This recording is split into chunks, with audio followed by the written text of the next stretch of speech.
जो मास्टर जी ने बताई भी था, ये आज नई बात नहीं है, गुरु नानक से भी पहले हुई है, बहुत ज़्यादा पहले होती है। कई जगह ऐसा हुआ है कि जल्दी की गई है कि हमें पुत्र चाहिए, हमें पुत्र चाहिए, हमें पुत्र चाहिए। अब वो गुरु से पीछे हटा रहा, अभी नहीं पीछे हटा रहा, नहीं। और जब बिल्कुल उसे परेशान कर देते हैं तो विवश हो कहता तो दे देगा, अब जो भाग में है नहीं, लेकिन दे दिया। और वो जितना भी हुआ नाश खेत बैठा हुआ। क्यों? क्योंकि अभी समय नहीं था, समय से पहले मांगा तो उसमें तो राक्षसी आएगा, क्योंकि उसका अभी कर्म बसाया है और राक्षस बनेगा। तो ये बड़ा चक्कर चलता रहता है। और जो भी कुछ होता है वो पहले से ही लिखा हुआ है। जब माता के गर्भ में बच्चे का मस्तिष्क का निर्माण होता है, दिमाग का,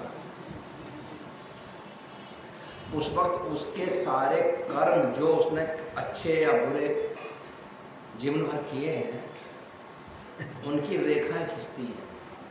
रेखाएं जैसे कि सीढ़ी के अंदर केवल रेखाएं तो होती हैं, वे रेखाएं भरी जाती हैं और वे सब की सब सोई हुई अवस्था में खींच दी जाती है उसके मस्तिष्क। जब जाने मस्तिष्क तैयार हो गया और अब बच्चे का प्रसव काल आ गया, यानी पैदा होने का, तो 2 घंटे पहले वे जागृत कर दी जाती है। कौन करता है? ऊपर से विधाता का रिमोट है। क्योंकि अब तक जो सोई पड़ी थी बात खुलेगी ना, अगर वो जिसकी वो वहीं से बंद चली आई तो बाहर बेवकूफ होगा, पागल होगा, ना बोलना जानता, ना सुनना जानता। क्यों? इसलिए नहीं बोल सकता क्योंकि वो खुल नहीं पाई थी कि वो पैदा होगा। लेकिन ऐसा कोई 1000 में 1 केस होता है, क्योंकि परमात्मा के कार्य में गलती नहीं होती, लेकिन कोई व्यवस्था किसी वजह से ऐसा हो भी जाए तो फिर वो ऐसा ही पैदा होता है। तो 2 घंटे पहले वो सारी की सारी मशीनरी जागृत कर दी जाती है। बच्चा पेट में तो नहीं रोया, बाहर निकलते रोया, चूंकि वो जागृत है। उसे हर्ष, दुख, सुख, पीड़ा सारी का अनुभव है। उस अनुभव की वजह से वो सारे काम करता है। बैठ जाओ, इधर आ जाओ। तो ऐसे में हर चीज जो घटना जीवन में घटनी है वो पहले ही नियत की जाती है। ठीक है? आपने सुना है, रामायण के अंदर देखा भी होगा, सीरियल चल रहे हैं, जब रावण सीता को दुखी करने के लिए पहुंचता था कैद में, कई दफे तो उसने जबरदस्ती करने की भी कोशिश की है, तो वो एक तिनका उठा करके यूं कर देती थी और इतना घूंघट काट देती थी, उसकी तरफ लगाती नहीं थी। तो क्या तिनके में क्या ताकत थी? तिनके में क्या ताकत थी जो उसकी हिम्मत नहीं पड़ती थी आगे? कुछ तो राज था।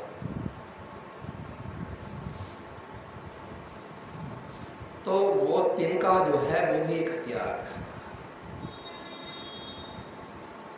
जब सीता जी को रामचंद्र जी ब्याह करके लाए, सीता जी बचपन में से ही, चारों ही बहनें बचपन में से ही महर्षि सतानंद थे इनके गुरु, राजन थे कुलगुरु। तो सतानंद जी की देख रेख में ही वो ध्यान योग साधना करती थी चारों, और चारों ही उसमें पारंगत हो चुकी थी। आजकल तो गुरु लोग ध्यान भी करा देते हैं तो शिष्य शक्ति नहीं देते, क्योंकि उन्हें ये डर रहता है कि आज का शिष्य शक्ति दे दी तो नुकसान करेगा, वो अपना मद याद कर लेगा और फिर उस सिद्धि का दुरुपयोग होने लगेगा। इसलिए गुरु दर्शन करने के बावजूद भी सिद्धियों को रोके रखता है, देता नहीं है। हाँ, जिसे ये परख लेता है पूरी तरह से कि भाई यहाँ से कोई गलती नहीं होने की, तो फिर वो सिद्धियों की धारा भी खोल देता है। क्योंकि जो एक बार चीज खोल गई तो खोलने के बाद फिर वो गुरु बंद नहीं करता, क्योंकि वो दाता है, देता नहीं। दाता है, देगा। लेकिन फिर भी वो कोई शर्त लगा देता है गुरु, क्यों? देनी भी है, दुरुपयोग ना हो जाए, तो एक कोई शर्त लगा दे। जैसे हिरण्याकुश ने मांगी, कहा ब्रह्मा जी ने कि भाई पुत्र मांग, तो क्या चाहता है? कह दिया कि मैं तो प्रभु न दिन में मरूं, न रात में मरूं, न सुबह मरूं, न शाम को मरूं, तीर से मरूं, न तलवार से मरूं, किसी हथियार से न मरूं, है ना, मनुष्य से मरूं, न पशु से मरूं, इन 12 महीनों में न मरूं। कौन सी बात छोटी? ब्रह्मा जी ने कह दिया, देख भाई तथास्तु, अमर होना तो मैं दे नहीं सकता, परंतु तूने अब ये मांगे हैं तो ये दे दिए। कहने तो मैं तो अमर हो गया, उनका भी हो, तुम जानो। तो व्यवस्था वैसी करनी पड़ी परमात्मा को उसको मारने की। सारे महीने की लोंदगा लगा दिया, नखूनों से पड़वा दिया शरीर, सारे काम हो गए। तो वो शर्त लगा देते हैं कुछ, जा ऐसा मत करना, यदि तू ऐसा करेगा तो। अब ये देखिए, इसी आधार पर वो राजा जनक के यहाँ से जब चारों बहनें आई, आने के बाद में 1 महीने में वो वापस चले गए अपने पिताजी का। फिर उसके बाद चारों भाई फिर लेने के लिए गए, तो दोबारा जब वो आई तो अब तो उन्हें रहना था ना, अब उस रहने लगी आपस में, और वे वहाँ भी ध्यान सिद्धि में अपना समय देती थी। आज का मनुष्य भजन ध्यान की तरफ उसका ध्यान ही नहीं है, ध्यान तो करना चाहता ही नहीं, जिससे कल्याण होना है। ये तो लुभाव है, जैसे कि दुकान पे गए उनका लुभाव ले लिए, थोड़ा सा दे दिया। कौन से? ज्ञान भी, जाप भी, तपस्या भी, ये सब लुभाव हैं, यानी सिद्धियां देनी है बस। ईश्वर का साक्षात्कार नहीं करना और प्रभु की वो ताकत भी नहीं देनी जिससे वो उससे बात कर सके। ठीक है ना?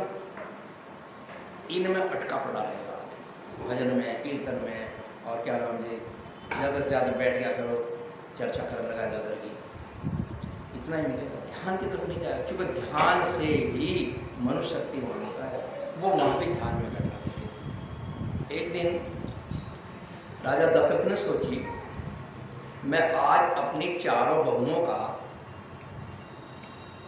इम्तिहान लूंगा,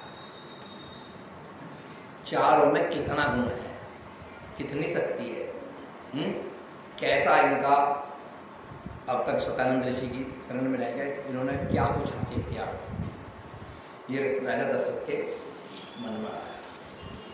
तो उन्होंने कहा, तीनों रानियां बुलाई और उसको कहा, कौशल्या को, सुमित्रा को, उसको कैकेयी को, क्या देखो अब 4 दिन मेरा खाना मेरी 4 बेटियां हैं जो नहीं आई बहू हैं, ये बनाएंगी, तुम्हारा हाथ भी ना लग जाए, और परिवार में किसी का भी हाथ उस खाने के नहीं लगना चाहिए। और ये चारों बहनों में भी एक बहन खाना बना रही है तो 3 पास भी नहीं जाएंगी, समझे? मैं उसी के आस से खाना खाऊंगा, क्योंकि उसे परीक्षा ले गई थी। रामचंद्र जी स्वभाव से बहुत कोमल थे, गंभीर अवस्था में रहते थे, गुस्से का कोई काम नहीं। और भरत शत्रुघ्न ये सब क्रोधी भी थे, उन्हें बात बात में गुस्सा भी आ जाता था, और लड़ाई में अटक पटक भी कर लेते थे। लेकिन रामचंद्र जी जब कभी उनसे खेलते थे तो अपने भाइयों को जिताते थे, आप हारते थे, समझे नहीं? स्वयं हार जाते थे, जानबूझ कर हारते थे। तो पहल का दिन जो आया, सबसे छोटी को कहा, जो सबसे छोटी शत्रुघ्न की पत्नी थी, श्रुति कीर्ति, उन्होंने कहा, बेटी कल से खाना शुरू है, वो कल तुम्हें खाना मेरे लिए तुम्हें याद है। और था अपना, मैं पहला जगह अपने घर में खाना खाता हूँ, मैं तुम्हें लेके आया, ध्यान रहे तुम्हारे साथ कोई दूसरा ना हो। और उसे क्या पता तेरी परीक्षा चल रही। और रामचंद्र जी और भरत जी वो तो अपना राजकाज के काम में निपटा दिए, और वो अपना खाने बैठ गए, लगाने लगे। अब खाना लेकर के वो थाल सजा के बाकायदा एक हाथ में खाना लगा दिया, एक में सलाद लेकर, और वो जी राजा दशरथ के यहाँ अब अपनी जान में तो अच्छा बनाया होगा ना, राजमहल था, कोई कमी तो थी नहीं, भाई उस चीज़ कमी रहेगी, आज नमक नहीं है, आज चलो ऐसे चल जाएगा, आज मसाला नहीं है तो ऐसे चल जाएगा, ऐसी बात तो थी ना, सब चीज़ थी। उन्होंने बहुत अच्छे उत्तम व्यंजन बनाए जितने वो बना सकती थी, और वो लेके इस तरह से दरबार में वो जब वो महाराज बैठे हुए थे खाना खाने के लिए, वहाँ गए और वहाँ जाके उन्होंने उनके सामने खाना खाया। क्या लगा बेटी जाओ, मैं खा लूँ। उन्होंने जो है राजा दशरथ ने वो खाना खा लिया। अब दूसरे दिन आया नंबर मांडवी का, जो भरत की पत्नी थी। अगले दिन मांडवी भी उसी तरह से गई, तो उसने पूछ लिया, बहनें तो थी आपस में, अब पिताजी तो गुस्सा तो ना हुई है, उनको बहुत अच्छा खाना बनाया, तो ठीक है, उसने भी वैसा ही खाना बनाया, वैसा ही। जब पिताजी खुश है तो वही ज़्यादा अच्छा, वो भी उसी तरह से एक हाथ में थाली, दूसरे हाथ में सलाद, और लेकर के वहाँ पहुँचे।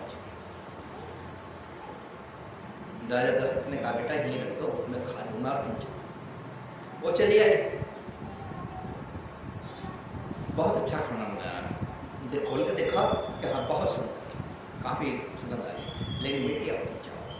और वो पीछे लगा, उसने खाना खा लिया राजा दशरथ। अब तीसरी जगह उर्मिला जी पहुंच गई तीसरे दिन। अब उर्मिला ने क्या काम करा, वो भी उसी तरह से खाना लेकर एक और भी अच्छे थाल सजा कर उसके ऊपर तरह तरह के गुलदस्ते फूल ने क्या क्या खिला करके वो लेकर गई, और खाने को उसी तरह से वो भी चली। वो जाकर कहा पिताजी मैं खाना ले आई हूँ। बेटा ही रख दिया, देखा क्या वो बहुत सुंदर, अति बता बहुत ही अच्छा खाना बनाया, जाओ बेटे अब तुम जाओ खा खाना, वो भी खा लिया। जब खा लिया, जिक्र कुछ नहीं, अगर जिक्र होता है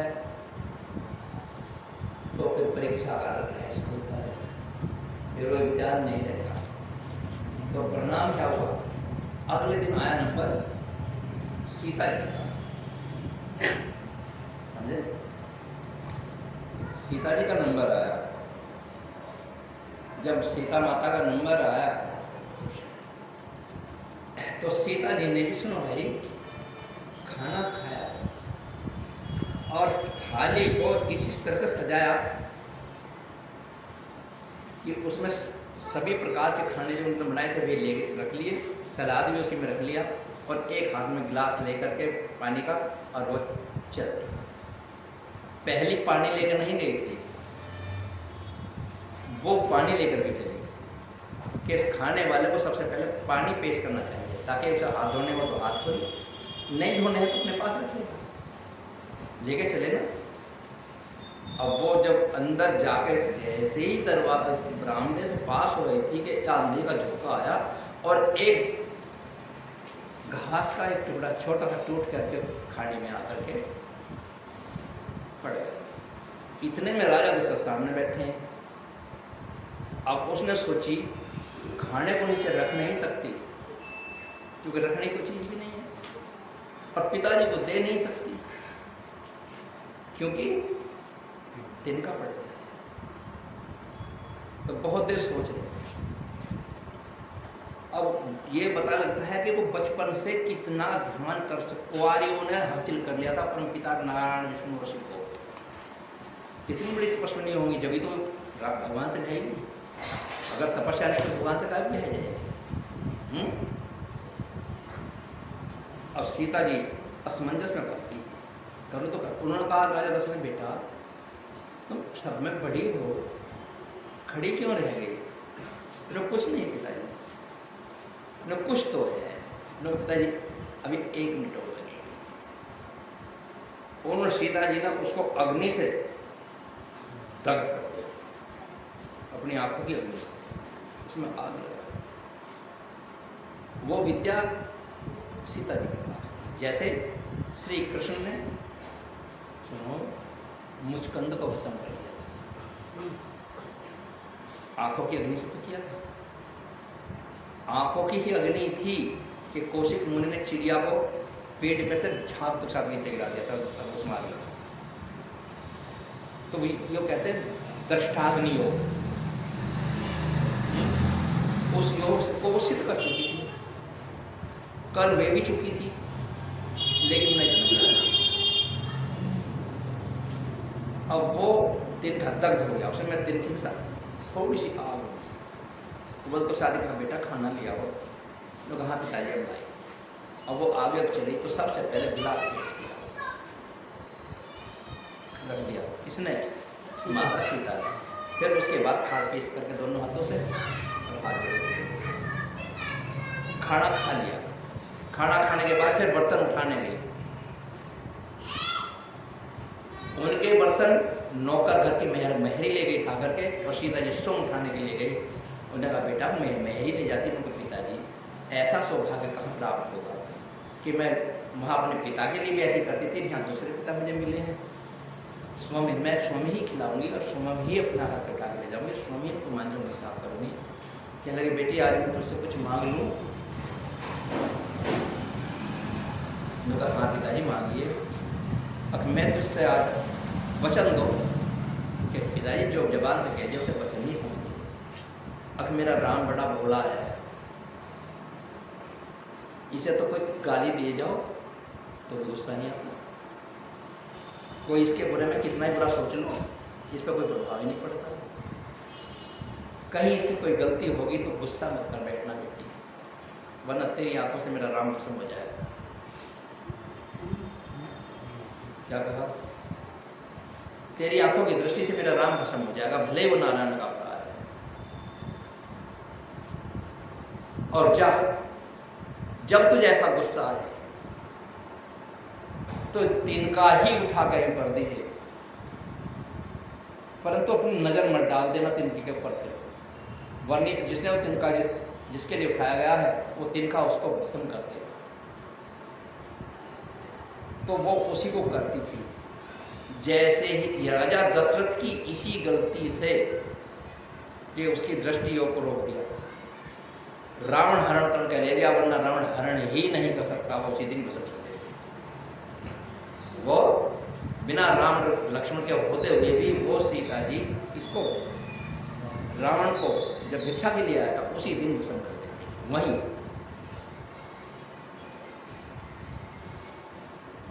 अब रावण जो था ले गया सीता, तो वहां वो भी उसी तरह से बैठ जाती थी कि पिताजी ने ये कह दिया है कि तू उसकी तरफ को लगाना नहीं, तेरी दृष्टि, क्योंकि तुझे गुस्सा रहेगा तो तेरे पति को युद्ध करना पड़ रहा है रावण से, तो कैद में है, तुझे गुस्सा तो होगा ही, तब तो रावण की तरफ लगाएगी तो रावण बहुत पहले मर जाएगा। तो फिर असुरों का संहार कैसे होगा? जब तू पहले ही मार देगी तो फिर राक्षस कैसे मरेंगे? इसलिए ये तिनका ही तेरा सहारा होगा, समझे? तो इसलिए सीता माता तिनका उठाती थी और यूं तिरछा मारती। तो जब वन से वापस आई तो राजा दशरथ के पैर छूने के लिए जब गई, तब उन्होंने कहा पिताजी एक बात पूछूं, मुझे तुमने उससे क्यों रोक दिया था कि तू अपनी आंख गुस्से में किसी के ऊपर मत डाल दे? तो उसने कहा बेटी मैंने खुद देखा कि तेरी आंख से तिनका फूट गया। यदि तू राम पर क्रोध कर बैठी तो राम का भी यही हाल होगा, और रावण पर कर बैठी तो रावण का भी वही हाल हो जाएगा, और फिर जो राक्षस पनप रहे हैं एक का भी मरण नहीं होगा। इसलिए मैंने तेरे पर तिनके का सहारा दे दिया था कि इसको ही उठा देना, बाकी इस पर नजर मत डाल। तो ये सारी की सारी घटनाएं जो घटती हैं इनका इतिहास बहुत पहले लिखा जा चुका होता है, जो मस्तिष्क में फिट कर दिया जाता है। फिर वो स्वयं उसी तरह से चलती रहेगी, जैसे जैसे स्वयं स्थान पाओगी वही वही घटना जीवन में घटती चली जाएगी। हम व्यर्थ ही ये कहते हैं, परमात्मा को दोष देते हैं, कार्य का संकट क्यों आ गया, आज हमको इतना दुख क्यों आ गया। इसमें परमात्मा को हम जो दोष दे रहे हैं वो व्यर्थ का दोष है, अपने कर्मों की तरफ कोई नहीं झाँकता। हमने नहीं, वरना तो जो सीता में जो गुण था वो तो आप में भी है, पर आप जगा तो नहीं पाए। है आप में भी ये गुण, क्योंकि आत्मा वही है, आत्मा तो वही है जो ब्रह्म की आत्मा, वही तुम सब आत्मा जो सब उसी का एक अंश है। और अंश और अंशज एक होते हैं। जल गंगा जी में से निकाल के लिया, गंगा में गंगा जल, तुम्हारी शीशी में क्या नाम, गंगा जल। हथेली में लो क्या, गंगा जल। मिट्टी में से मिट्टी के बर्तन बना लो तो मिट्टी, सोने में से सोने का बर्तन बना लो तो सोना, है ना। इसी तरह से ब्रह्म का अंश हो तुम सब, उसमें से निकले हुए अपने ब्रह्मत्व को भूल करके तुमने माया को पकड़ रखा, जिसमें रेज रीझ के खुश हो कर अपना कल्याण नहीं कर पा रहे और नरक की तरफ जा रहे। ज्ञान उसी दिन ही होगा जिस दिन तुम अपने को ब्रह्म स्वरूप मान लोगे। समझे? अगर तुमने ब्रह्म स्वरूप अपने को नहीं मान के चले तो फिर क्या बचा, क्या मान लोगे?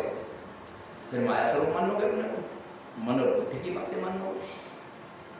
मन आदमी की, आत्मा की एक विशेष शक्ति का नाम है। मन माया की प्रतिभा नहीं है, बुद्धि भी आत्मा की प्रतिभा नहीं है, और चित्त भी उसकी प्रतिभा नहीं है, बल्कि ये तीनों मिलकर के अपनी प्रतिभा से मन और चित्त और बुद्धि का निर्माण करते हैं। आत्मा ने निर्माण नहीं किया। आत्मा की जो मैंने उस दिन आपको 11 प्रतिभाएं सुनाई बताई थी, उन 11 प्रतिभाओं का जो मिश्रित समित वो है पुंज, उसने चित्त बुद्धि मन और इंद्रियों को जन्म दिया है। ठीक है ना। तो अब मन यदि आत्मा से ही जुड़ जाए, बुद्धि यदि आत्मा से जुड़ जाए और हमारा चित्त भी आत्म में हो जाए, तो हम किधर जाएंगे? आत्म स्वरूप में चले जाएंगे, जीवन मरण खत्म हो जाएगा, संसार के सारे झमेले खत्म होने लगेंगे, है ना। और यदि मन दूसरी तरफ मोड़ दिया तो बुद्धि भी उधर ही मुड़ जाती है। जिधर मन झांक बैठा बुद्धि भी उधर ही काम करने लगती है, सारी इंद्रियां उधर ही काम कर लेती हैं, उधर काम करने लगती हैं। और इंद्रियों के तो मन के भी 2 ही भाव हैं, बुद्धि के 3 भाव हैं, और इंद्रियों के इनके भाव का कोई पता नहीं चलता। असंख्य है इंद्रिय द्वार झरोखे नाना, जह तह सुर बैठे कर थाना, आवत देखी विषय बयारी, ते हट देही कपाट वारी, जब सो प्रभंजन उग्रह जाई, देही आत्म दीप बुझाई। बुद्धि ने जगी है तो प्रकाशा, बुद्धि विकल्प है विषय बयासा। नाना इंद्रियां हैं और उनमें हर एक ये 9 की 9 इंद्रियां एक एक झरोके से झांकती हैं। शरीर के अंदर कितने सुराख लोग पसीना निकल के बाहर तावल है, इन सब में झांकती है इंद्रियां। यहीं से तुम जाकर बाढ़ हिला कर देखो, जब पीछा का दुख होगा तो इंद्रिया झांक गई वहां, तो तुरंत बताओगे कि यहाँ दर्द है, पीड़ा में हो जाए। ये हर एक द्वार के कण कण के यानी द्वार द्वार पर सुराख पर जो झरोके लगे हुए हैं, उन पर अनेकों में इनका विचरण होता है, घूमती फिरती रहती है। किसी से जरा सा हाथ टच हो जाए तो उसकी गर्मी आग में चढ़ने लगेगी, क्योंकि इंद्रियां काम कर रही है ना। ठीक है, तो ये इंद्रियां सब काम करेंगे। जहते सुर बैठे कर थाना, और इनके ऊपर इनके अधिष्ठाता देवता बैठे हुए हैं, जो इनको शक्ति देकर चला रहे हैं। आवत देखी विषय प्यारी, जब बाहर के विषय विकारों को देखते हैं तो ये इंद्रियां क्या काम करती है? देही कपट शीघ्र, तो वे इसके कपट जो कपाट यानी द्वारे, ये द्वारा खोल देती हैं। और द्वारा कहां से खुलता है? मन ने नहीं खोला, बुद्धि ने नहीं खोला, बल्कि बुद्धि और मन की तरंगों ने चित्त को खोला, और चित्त के खुलते ही नहीं खुल गया। मन बंद है, कुछ भी करता रहो अंदर, मुंह नहीं खुलेगा। बुद्धि कितना सोचते रहो, मुंह बंद, तो कुछ नहीं कर पाएगी। चित्त की तरंगे से खुलेगा। जब तक मन और बुद्धि के साथ चित्त की तरंगे नहीं जुड़ेंगी तब तक मन और बुद्धि भी काम नहीं करते। तो दरवाजा खोल देगा, कहते हैं तो अब मन और बुद्धि का काम तो खत्म हुआ, अब काम हो गया चित्त का। जब सो प्रभंजन को रह जाए, क्योंकि अब जो वो प्रभंजन कहते हैं विकार, जब वो विकार तुम्हारे अंदर मुंह से चला जाएगा भीतर, तो सबसे पहले उर्ग्रह कहाँ जाएगा? चित्त पर जाएगा। क्योंकि चित्त नहीं खोला है, मन पे नहीं गया वो विकार, मन पे नहीं गया, बुद्धि पे भी नहीं गया, किस पे गया? चित्त पर गया। क्योंकि चित्त ने मुंह को खोला है। मन तो जाग रहा है तो मुंह बंद करके देख लो फिर भी काम करेगा, बुद्धि फिर भी काम कर रही है लेकिन मुंह बंद है, उसे चित्त खोलता है तो वो सीधा चित्त पे ही जाएगा। क्योंकि मन का भी द्वार बंद और बुद्धि का भी द्वार बंद है और चित्त का द्वार खुला हुआ है।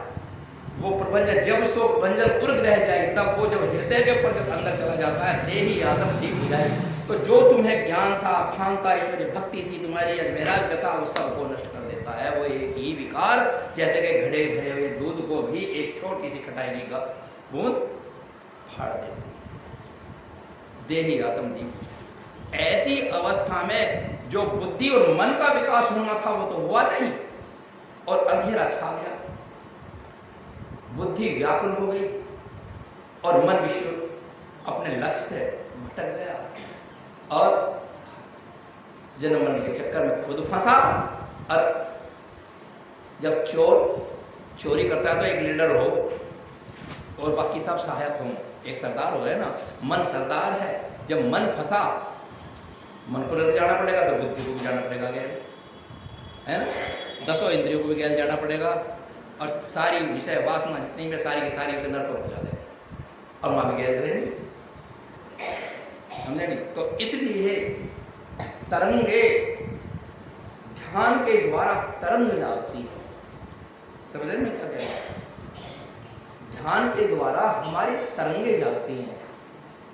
जब योगा पुंजरम, जब योग की अग्नि में ध्यान करते करते योग के द्वारा जब सारे विकार नष्ट हो जाते हैं, जब तक विकार नष्ट नहीं हुआ तब तक आत्मा चित्त के भी पहले पर्दे पर घूमती रहती है और मन और बुद्धि भी पहले पर्दे पर घूमते हैं, फिर दूसरे पर्दे पर घूमते हैं, फिर तीसरे पे घूमते हैं। जब सूक्ष्म चौथा पर्दा होता है, जब गोपनीय होता है, उसमें केवल ईश्वरी के दर्शन होते हैं, वो दुनिया की बात को जानता ही नहीं चौथा पर्दा। तो जब अब वो जागना शुरू हो जाएगा, अब जैसे ही वो जाकर तुम्हारा ध्यान निरंतर चल रहा है तो तुम्हारी ऊर्जा और ब्रह्म की ऊर्जा एक होकर के तुम्हें सिद्धि दे देती है। क्या समझे? तो तुम सिद्धिमान बन जाते हो। चित्त के भीतर सारी बुद्धियां सोई हुई हैं, यानी वो भंडारा है, वो भंडारा है। उस भंडारे में से मन, बुद्धि और इंद्रियां निकाल करके स्वयं पनप रही हैं और आत्मा को नहीं पहुंचा रही हैं। ध्यान योग के द्वारा ही पहुंचता है। यदि हमने अच्छे अच्छे भजन गा लिए तो कौन खुश हुआ? आत्मा नहीं हुई, हो गई आत्मा नहीं हुई ना। कौन खुश हुआ? हम मन को राजी कर दिया, मन खुश हो रहा, कितना अच्छा गाना गा लिया मैंने, मैं कितना अच्छा राजा हो जा रहा हूं। तो किसको खुशी मिली? मन को, और वो निरर्थक। इसलिए योगी पुरुष ज्ञान के भी चक्कर में नहीं पड़ते। योगी पुरुष जो ईश्वर को प्राप्त करना चाहते हैं तप और जाप के भी चक्कर में नहीं पड़ते। ये तो छोटी नीचे की स्थिति है, जिनको कुछ पता नहीं, पहली स्टेज में है, वो लगे नींद में, और वो इन्हीं के द्वारा लगते लगते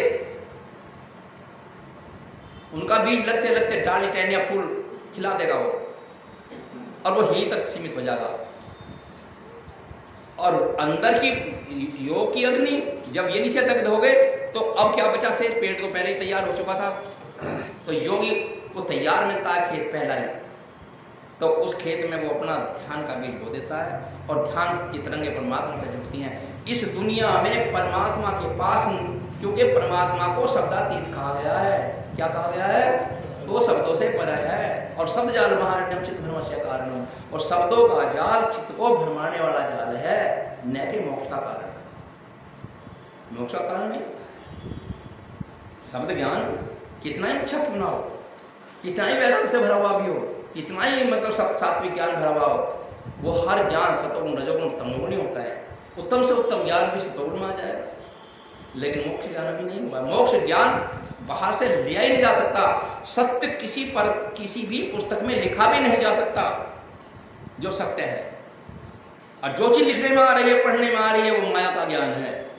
और आत्मा यदि सत्य है तो क्यों नहीं देख लेते तुम? नहीं देख सकते ना, क्योंकि वहां ये ज्ञान वैराग नहीं जाते। ज्ञान वैराग तो तुम्हारे मन को एक लक्ष्य पर जोड़ने की तरकीब है, साधना है। आत्मा को कुछ कभी भी जरूरत नहीं पड़ती कि कोई मेरे लिए साधना करे, या परमात्मा को भी कोई जरूरत नहीं पड़ती है। वो तुम्हारी भक्ति का भूखा नहीं बैठा कि रोटी नहीं मिलेगी आज यदि किसी ने भजन नहीं किया तो।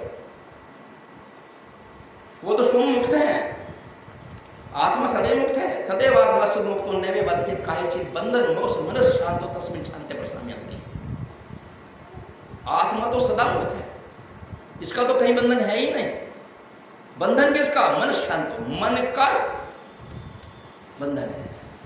इसकी बंधन हटाते साथ ही ये शांति स्वरूप हो जाता। शांति परमात्मा में, उसमें जा मिलेगा। कौन नहीं मिलने दे रहा परमात्मा से आत्मा बुद्धि मन को? कौन नहीं मिलने दे रहा? ये आपका अहम, क्योंकि तुम्हें जो चीज नीचे की सांसारिक विषयों की पसंद है, ये उस रास्ते को बंद रखती हैं और नीचे का रास्ता खोले रहते हैं। जो जहां है वहीं सड़ जाएगा, मरेगा और फिर के फंदे चढ़ेगा। योगी इन सब चीजों को छोड़ करके केवल ध्यान में जुटता है, क्योंकि परमात्मा के पास ये कोई विषय नहीं जाता। वहां केवल ध्यान की तरंगें जुड़ती हैं, और जिसने ध्यान की तरंगें परमात्मा से जोड़ ली, वो शरीर छूटते साथ ही परमात्मा के लोक को चला जाए और वो अमर हो जाए। इसी का नाम ज्ञान है। आत्मा के लिए कुछ नहीं करना, आत्मा पे अड़े हुए आवरणों को हटाने के लिए साधना है। सारी साधना का फल कहाँ जाता है? उन आवरणों को हटाने में जाता है। जब वो हट गया तो फिर साधना उसके लिए बकाया नहीं, चूंकि आत्मा को सब किसी की साधना की जरूरत नहीं, वो तो साधना सदैव ही मुक्त है। आज इतना ही रहता। जय सच्चिदानंद। मेरे श्री गुरु महाराज की जय। ये बड़े बड़े कथाकार बैठे हुए हैं जो किससे कहानी सुनाते हैं। किससे कहानी सुनाने से कुछ नहीं होना। हाँ, एक फायदा तो है भाई, उसको 10-20 हजार रुपये जरूर मिल जाएंगे। कथा करने वाले को उसे तो मिल जाएंगे। इनसे कुछ नहीं होना। अगर वे कथा सुनानी ही है तो उसमें आत्म तत्व का ज्ञान करें। अगर ये आत्म ज्ञान बिना पारस सर्वकर्म निरर्थकम, जब तक आत्म ज्ञान, और ज्ञान कौन सा है? जो ज्ञान प्राप्ति में ना हो वो ज्ञान नहीं है। तो माया है, नष्ट होती रहती, बढ़ती रहेगी, उत्पन्न होती रहेगी, मरती रहेगी, जीती रहेगी, मरती रहेगी, जीती रहेगी। लेकिन ज्ञान जो परमात्मा आत्मा से निकला है वो कभी नष्ट नहीं होता, वो सदैव नश्वर है। इसलिए इन सब बातों को छोड़ करके देवता की पूजा कर ले या कोई सा भी कर्म कर ले, जब तक आत्म ज्ञान नहीं होगा सारे कर्म तेरे बेकार हैं। इसलिए उठ खड़ा हो और जो डस्ट तू ध्यान भारत सदैव युक्तम च ध्यान, अपनी युक्ति और ध्यान को जोड़ो। जय सच्चिदानंद।